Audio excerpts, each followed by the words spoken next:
ODI squad अगर मैं start करता हूँ, बाबर आज़म, अब्दुल्ला शफीक, फ़हीम अशरफ, फ़खर ज़मान, हारिस रऊफ़, हसन अली, इफ्तिखार अहमद, इमामुल हक, खुशदिल शाह, मोहम्मद हारिस, मोहम्मद हसनैन, मोहम्मद नवाज़, मोहम्मद रिज़वान, मोहम्मद वसीम जूनियर, सऊद शकील, शादाब खान, शाहीन शाह अफरीदी, शाह नवाज़ दानी, उस्मान कादिर एंड जाहिद महमूद। देखिए, स्क्वाड में आपको 4 नए प्लेयर्स, अनकैप्ड प्लेयर्स नज़र आएंगे, जिनमें सबसे पहले है मोहम्मद हारिस हैं, मोहम्मद वसीम है,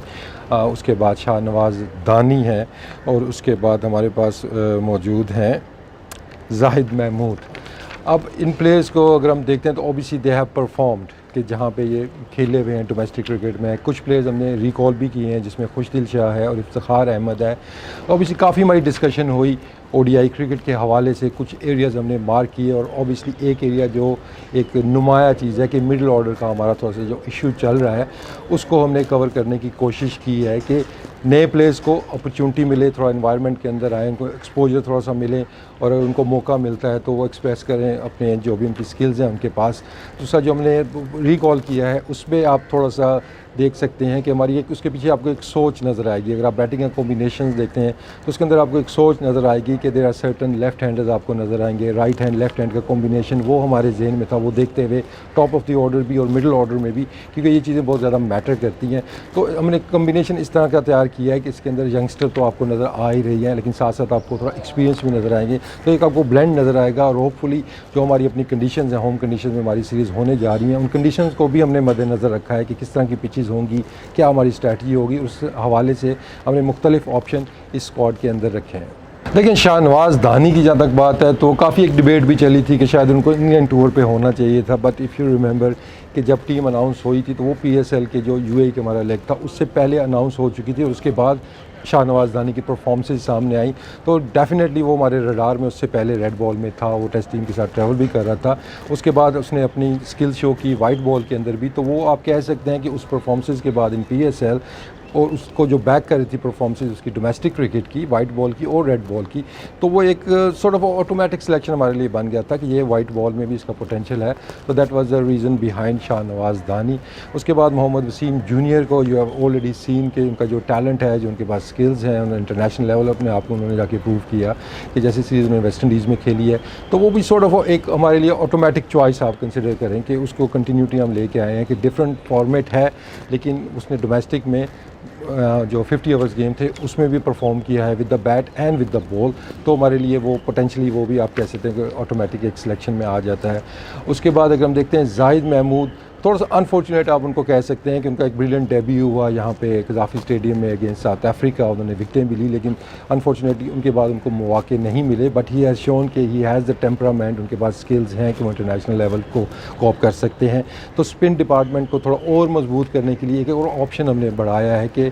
जाहिद को डालने से हमारे पास 3 लेग स्पिनर्स के ऑप्शन आ गए हैं। तो उस नज़रिए को भी देखते हुए कि लेग स्पिन हमेशा से हमारी एक स्ट्रेंथ रही है, तो हमारा फोकस उसके ऊपर है, तो हमने एक और उसमें ऐड किया है जाहिद महमूद को together with Usman Qadir and Shadab Khan.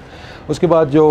Mohammad Haris हैं, ब्रिलियंट विकेट कीपर, एक नेचुरल विकेट कीपर, मतलब आपको डोमेस्टिक में इस टाइम आपको मोस्ट प्रॉमिसिंग आपको वो नज़र आएंगे। बैटिंग में भी उन्होंने अपनी स्किल्स शो की हैं और वो जो हम हमेशा एक बात करते हैं कि मॉडर्न क्रिकेट के अंदर जो बैटिंग की एक रिक्वायरमेंट है, तो जिस तरीके से वो इम्प्रोवाइज़ करते हैं, आई एम श्योर कि उन लोगों ने उसको डोमेस्टिक क्रिकेट में भी फॉलो किया हो गया, तो उसके अंदर डेफिनेटली वो एनर्जी, वो पोटेंशियल, वो टैलेंट मौजूद है कि उसको एक्सपोजर मिले कि इंटरनेशनल लेवल के ऊपर। Rizwan remains our number 1 choice wicket keeper, लेकिन उसके साथ हमने कोशिश की है कि एक यंगस्टर को मौका दे ताकि वो भी इन्वायरमेंट से थोड़ा फेमिलियर हो, कि होम कंडीशंस हैं, थोड़ा ईजियर होगा उसके लिए भी कि इन्वायरमेंट के अंदर भी रहेगा। सीनियर जूनियर के जो मैंने पहले कॉम्बिनेशन की बात की है उसको सीखने का मौका भी मिलेगा। तो ये हमारी लॉजिक थी, ये 4 जो नए प्लेयर्स आए हैं। उसके बाद जो हमने रिकॉल किया है हमारे थोड़े जो एक्सपीरियंस प्लेयर्स हैं, जिनमें खुशदिल शाह है और इफ्तिखार अहमद है, तो उनको जो मैंने पहले बात की थी कि left hand right hand combination और फिर उस स्लॉट के लिए कि 5-6 नंबर पे या 4-5 नंबर पे हमें किस टाइप के बैट्समैन चाहिए,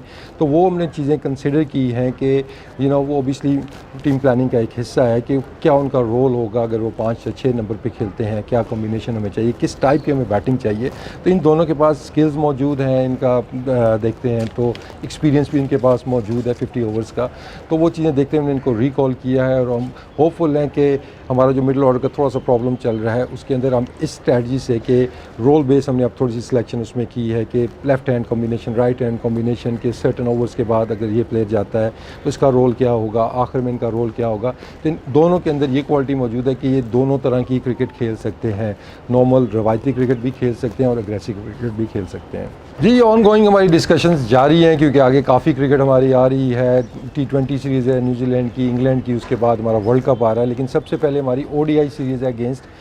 न्यूजीलैंड। तो हमारा फोकस अभी तक जो रहा है वो ज़्यादा ODI सीरीज़ के ऊपर है कि हम ODI का स्क्वाड हमने फाइनल किया है और उस पर हमारी डिस्कशंस हुई कोच के साथ, कैप्टन के साथ, टीम मैनेजमेंट के साथ। तो उस पर काफ़ी हमने ब्रेन स्टॉर्मिंग की और उसके बाद हमने ODI का स्क्वाड हमने अपना तैयार कर लिया है अगेंस्ट न्यूजीलैंड। और उसके बाद नेक्स्ट वीक हम अनाउंस करेंगे अपने ऑन गोइंग हमारी जो T20 सीरीज़ है, उसके साथ साथ वर्ल्ड कप का भी स्क्वाड है वो नेक्स्ट वीक हम टारगेट कर रहे हैं कि वो अनाउंस करेंगे।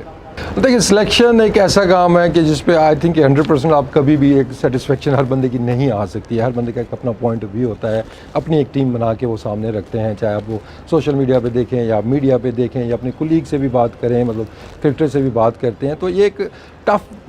काम है सिलेक्शन, लेकिन ऑब्वियसली हमारा जो फोकस होता है कि एक तो हमारे पास जो बेस्ट अवेलेबल प्लेयर्स हैं कि उसके अंदर बेस्ट ऑप्शंस क्या हैं, टीम की रिक्वायरमेंट्स क्या हैं। तो जितने भी बॉक्सेस हमने बनाए हुए हैं कि टीम की रिक्वायरमेंट क्या है, किस तरह के हमें प्लेयर्स चाहिए, किस टाइप के हमें प्लेयर्स चाहिए, तो सारा वर्किंग करने के बाद देन वी कम टुगेदर। उसके बाद कोचेस से हमारी बात होती है, डिस्कशंस होती हैं, क्योंकि वो बेस्ट इन्फॉर्मेशन आपको वहाँ से मिलती है कि अंदर टीम के इन्वायरमेंट से आती है कि वहाँ पे क्या चीज़ें चल रही थी, कौन सी अच्छी चीज़ें हो रही थी। इसमें टीम कैप्टन भी आपके आ जाते हैं। तो हम तीनों ने बैठ के इस पर डिस्कशन हुई है, उसके बाद हमने ये टीम बनाई है। लेकिन टफ़ जॉब है क्योंकि इसके अंदर कई दफ़ा आपको डिसीजन थोड़े से आपको टफ़ भी लेने पड़ते हैं। सम टाइम आपको वो थोड़े स्ट्रेंज भी नज़र आते हैं कि कोई लड़का भी खेला नहीं है, वो टीम से बाहर हो गया है। लेकिन फिर मैं उसमें कहूँगा कि उसके अंदर वो हम देखते हैं कि सीरीज़ टू सीरीज़ कि जहाँ पे सीरीज़ के अंदर रिक्वायरमेंट क्या है, सर्फिसेज कैसी है, वहाँ पे किस टाइप का हमें बैट्समैन जब बॉलर चाहिए। तो उसमें समटाइम्स आपको ये नज़र आता है कि समबडी जैसे अभी इस टीम के अंदर आपको नज़र आएंगे प्लेयर्स के जो खेले बगैर शायद वो बाहर हो गए हैं, तो टफ़ हो जाता है, but that's how it goes. लेकिन जो सबसे अच्छी बात जो मैं देख रहा हूँ कि हमारा डोमेस्टिक क्रिकेट स्टार्ट होने वाली है, तो जो प्लेयर्स मिस आउट करेंगे इस सीरीज़ से या आगे आने वाली क्रिकेट से, तो डोमेस्टिक क्रिकेट उनके पास है, उनके पास अपॉर्चुनिटी होगी। क्योंकि एक इशू अगर आप पास में हमारा देखते हैं कि हमारे जो इंटरनेशनल स्केड्यूल था उतना बिजी था कि हमारे बहुत से ऐसे लड़के जो पाकिस्तान टीम के अंदर हैं, they hardly played any domestic cricket. और डोमेस्टिक क्रिकेट जैसे आपको पता है कि बेस्ट आपकी एक वो अपॉर्चुनिटी आपके पास होती है अपनी स्किल्स को डेवलप करने के लिए, टॉप अप करने के लिए। तो उन प्लेयर्स को अब अपॉर्चुनिटी डोमेस्टिक के अंदर भी मिलेगी कि वो अपने खेलें, जहाँ पे अपनी फॉर्म रीगेन करें, दोबारा अपनी परफॉर्मेंसेस दिखाएं।